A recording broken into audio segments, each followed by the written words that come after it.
the filibuster. And before you say, oh, that is some boring Senate rule, what the f*** does that have to do with me, Trevor? First of all, please do not curse on my show. There's no need to be crude.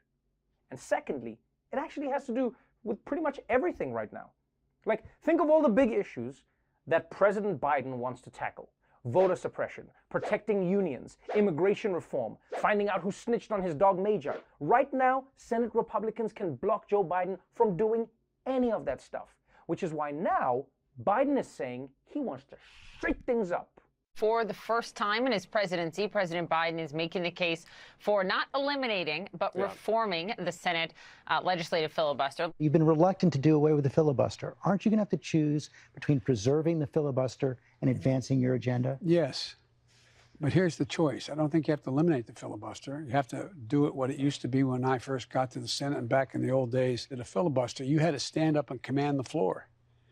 And you had to keep talking along. So you got to work for the filibuster. So you're for that reform. You're for bringing back the talking filibuster. I am. That's what it was supposed to be. It almost is getting to the point where there's, democracy's having a hard time functioning. That's right. Biden doesn't want to stop the filibuster entirely. He just wants to slow it down. Kind of like how they try and slow drivers down with those little speed bumps that they installed around my neighborhood's elementary school. At least I think those were speed bumps. And this may seem like a small change, but making things just a little more annoying could actually make a big difference. I mean, think about it. We buy stuff online because we can get it in one click. But when you actually have to go down to the store, then all of a sudden you're like, man, I have to find my keys. You know what? I don't need that heart medicine. I'll be fine. But the question is, how did the filibuster become the legislation buster that it is today? Well, let's find out in another episode of If You Don't Know, Now You Know.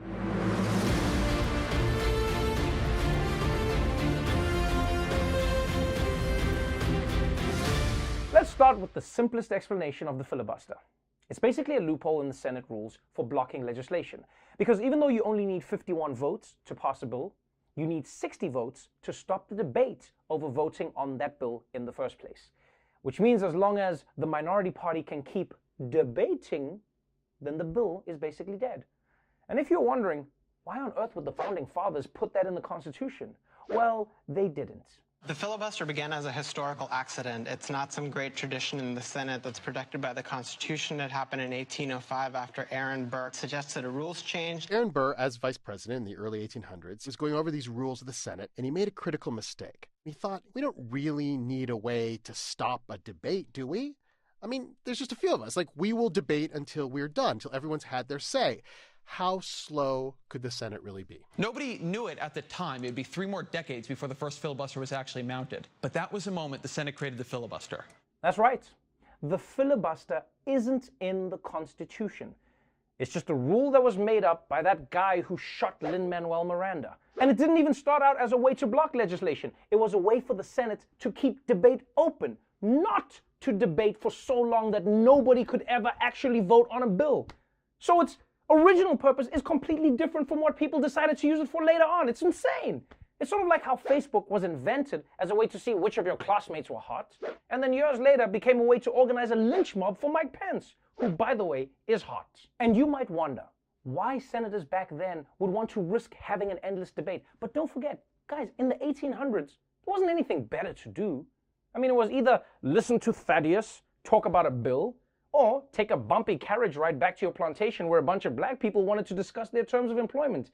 You're probably going to want to hear what Thaddeus has to say. Either way, eventually senators realized that they could block legislation by debating forever. And that could get pretty ridiculous because there was no rule on what counted as a debate. So senators came up with all kinds of random ways to fill that time, which led to moments like this. Louisiana Democrat Huey Long filibustered several bills. In arguing against a bill, he recited recipes for salad dressing and discussed at length the best way to fry oysters. His most famous filibuster was on June 12, 1935. He was able to speak without stop for 15 hours and 30 minutes. Running out of things to say about the bill, he offered to give advice on any subject someone requested. Yep, in 1935, this white dude rambled on about nothing for over 15 hours, and somehow he gets zero credit for inventing the podcast. So unfair. But the Senate is crazy, man. This guy got on the floor and talked for 15 hours about oysters and salad dressing. I mean, they should make it a rule that you at least have to try to connect your speech to the bill that you're supposed to be debating. I guarantee this salad dressing is delicious. But you know what doesn't leave a good taste in my mouth? Letting women wear pants. But still, I'm not gonna lie, it's impressive that he could talk for that long. That shit is hard. I can't even think of 20 seconds of stuff to talk about to a coworker in an elevator. So, going to floor 9, huh? Yeah, how's this weather we're having? So much weather. I think I'm just gonna get out here. I will say though, it makes sense that senators are so good at filibustering because most of them are grandparents. Don't forget that. Visit your granddad and see if he doesn't take 3 hours to tell you a story that happened in 20 minutes. You're filibustering, Grandpa! But it wasn't until the late 1950s that the filibuster started to become more common. And what cause was so inspiring to senators at that time that they just had to stand up and speak for hours? Being racist. For a few decades, the filibuster is used, but pretty sparingly. Then the Senate starts to consider civil rights legislation, and Southern senators really hate this. But they don't have the votes to actually defeat the bills, so they start using the filibuster. It became a tool that Southern senators used to prevent the federal government from intervening in racial segregation. Perhaps the most famous one was when South Carolina's Strom Thurmond took the floor against the 1957 Civil Rights Act. Thurmond notoriously read the phone book, clocking in at more than 24 hours to try to block a 1957 civil rights bill. How did you last 24 hours? You never left the Senate floor. I had gone down to the Senate bath for 3 or 4 days beforehand and dried out my body. In the sauna?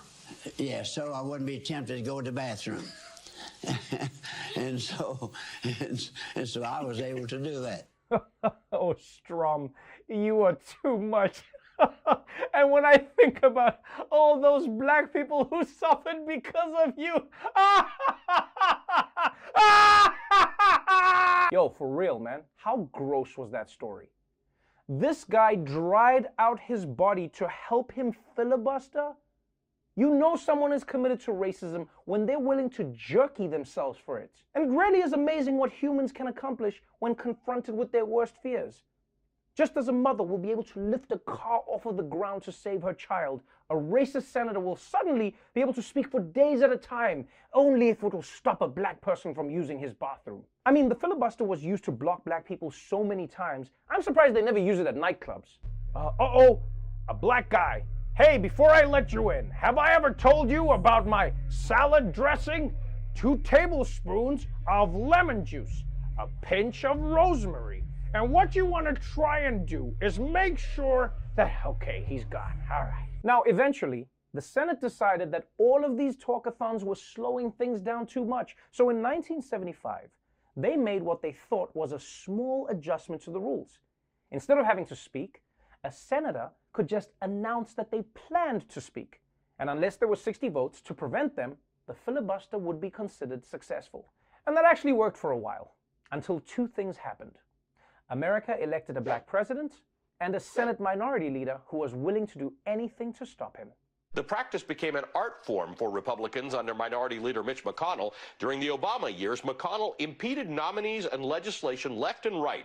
He has the nickname the Grim Reaper for a reason. Today, it's being used in a different way. It's being used to effectively kill a measure, a bill, a proposal that the minority really doesn't like. In fact, there have been more filibusters during Obama's time in office than in the 50s, 60s, and 70s combined. Over the entire history of the Senate, before President Obama, just 68 judicial and executive branch nominees were blocked and required cloture, which ends a filibuster and forces an up or down vote. By contrast, 79 of President Obama's nominees required cloture from 2009 to 2013 alone. Republicans used the filibuster against virtually every controversial bill and nomination, and some that weren't controversial at all. Mitch McConnell has the devious distinction of being the only sitting senator that filibustered his own bill. God damn. Mitch McConnell loves to filibuster so much, he filibustered his own bill. And he had to get 4 ribs removed to be able to do it. The man is sick. But yes, once Obama became president, McConnell began filibustering everything. Obama wanted to appoint a judge, McConnell blocked it. Obama wanted to pass a bill, McConnell stopped him. Obama wanted to watch something on Netflix, McConnell hid the remote in his neck folds. I haven't seen it anywhere. Maybe you should read a book. And once McConnell decided to block Obama's entire agenda, that became the new precedent. You know, when Democrats got the chance, they blocked President Trump's agenda just as hard, to the point where now practically every piece of legislation in the Senate needs 60 votes to pass. And that's why there's a movement to get rid of the filibuster entirely. Because it's not healthy for a democracy if the losers can always block the winners from passing their agenda. Now, the Democrats don't have the votes right now to kill the filibuster completely. But based on Joe Biden's interview, it seems like they may be willing to make it more annoying again.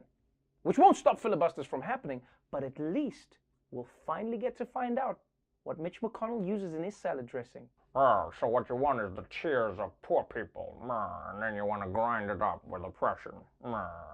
So, that's the filibuster. And if you don't know, now you know.